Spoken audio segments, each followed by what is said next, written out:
My name's Drogo. I'm the founder of Fine Food Specialist. My first experience of cooking was back in Bogota, Colombia. I was travelling and I was staying in a youth hostel there, and it was my turn to cook. And I put in some nice carrots with some butter and sugar and a bit of salt, and they all tasted really nice. Everyone was happy.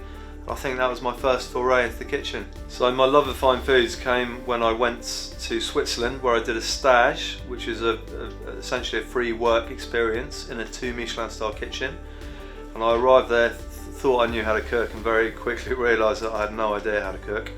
I remember they put me on the pass and said, plate this food up, and you've got the hot lights there.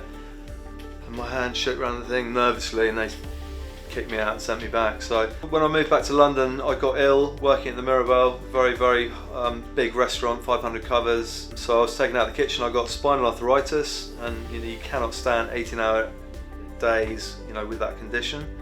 And that's when the idea of Fine Food Specialist was born. The mission for Fine Food Specialist is to have a one-stop shop for all the finest ingredients that you can't necessarily find, in the supermarkets, on the high street.